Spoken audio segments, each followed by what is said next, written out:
All right, what's up, Gym Love community? This is Jameson DeLallo. I am one of the movement practitioners here at the gym. Today we're going to go over 5 different movements for you to start playing around with at the gym and throughout your daily lives. The first one involves walking. So I'm gonna have Willie take the camera down to my feet. What we're gonna start paying attention to is a lot of us tend to stand with our feet ducked out. So it's the first thing I want you to pay attention to throughout your day. Just kind of pay attention to how you're standing and how you're walking about life. And what I want you to do is start really trying to pay attention to these 3 things. They're gonna be straight foot, meaning your second toe pointing straight forward. I want you to have weight on the outer edges of your feet, and that's gonna keep our inside ankle bones higher than our outside ankle bones. So straight foot, outside edge, inside ankle bone high. And then you're just pay attention whenever you're walking throughout your day that you're utilizing those 3 cues. And so you're just taking whenever you're walking. Again, we're gonna pay attention that we're not duck walking. A lot of us are gonna notice that's how we normally walk. So I'm gonna have you just pay attention to that throughout your day. Whenever you're walking. Good. All right, the second exercise, it's gonna involve the same 3 cues as the first one. Again, we're dealing with our feet, our gait pattern as we walk throughout the day, one of the things we do the most. This is called SpiderMan Squad. We're gonna pay attention to the same 3 things we did on that first exercise when walking. So we're gonna come down into a deep squat. It's okay if your heels come up. I want you to take a fist width between your big toes, and then we're going to be paying attention to those same 3 cues. That my second toe is pointing straight forward, so my feet are straight. I'm going to bring my weight onto the outside edges of my ankle bones, or on the outside edges of my feet, and I'm going to make sure my inside ankle bones stay high. From here, I'm going to bring my hands forward, I'm going to pull my knees out, and I'm going to keep my chest lifted. We're going to work this for about 2 minutes a set. If it's really intense for some reason, you could start for about 60-second sets and build your way up. You should really start to feel this on the lateral sides of your ankles, into your feet, and on the lateral sides of your shin. You might also get a little bit of cramping and stretching on the inside edge of your foot. Again, this is just to really grill in those 3 patterns of keeping the inside ankle bone up, strengthening this outer edge of our foot. All right, for the third exercise, we're going to be doing controlled articulations of our hip joint. I have Amber demonstrating this movement for me. So what she's going to do first is get in a strong tabletop position. So I'm going to have her spread her fingers nice and wide. Think of your peace crease pointing straight forward. I'm going to have her get her shoulders right over her hands so her arms are vertical. And I'm going to have her walk her knees back just a teeny bit so her thighs are straight up and down as well. And then you're going to bring them in just a little bit closer so they're right at hip width. I'm going to have her tuck her toes under, and then she's going to start what she has already pretty much a nice neutral spine. I'm going to have you dip your back in a little bit. Good. This is our starting position.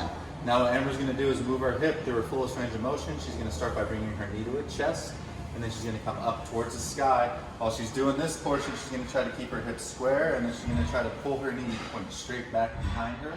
She's going to lower back to starting position, and then she's going to reverse this motion. She's going to go straight back up. The knee's going to come out, and she's going to try to come all the way up to her armpit. As you notice, she's not compensating that much, so her spine isn't moving too much, and she's keeping her hips and shoulders square to the floor. Let's go and do one more. Good, Amber, and we get the knee. When we get into extension here, this is the hard part. We want to keep the knee at least as high as the hip or higher so we get the glute activating, and then we lower back down, and then she's going to trace that circle again, all the way forward, in and down.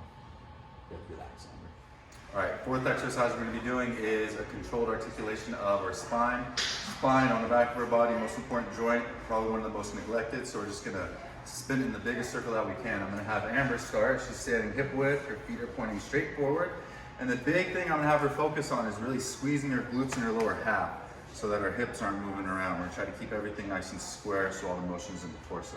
She's going to start by bringing her hands on the shoulders, and she's going to keep her elbow tips up nice and high.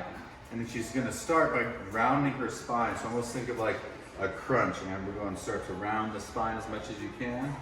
A little bit more, bring the shoulders down forward. And then once she's in flexion here, the spine's rounded, she's going to rotate to her right side.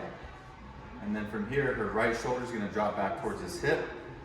And then she's going to round her elbows up through the ceiling and lean back into extension. She's going to keep rotating towards her left side. And then she's going to come back forward into flexion. As you can see, it's just like a big circle of the spine. She's going to come back to center and then sit up nice and tall in a neutral. And then she's going to do that once more. So she's going to fold forward. She's going to tuck the chin. Round the neck, think of rounding the spine like cat pose in yoga or like a crunch. And then she's gonna rotate left this time. And then her back shoulder is gonna drop towards his hip. Good, Amber. And then she's gonna round her elbows, look up towards the ceiling. She's in full extension now. Rotate all the way to the right, back into flexion. And then she's gonna rotate back to center.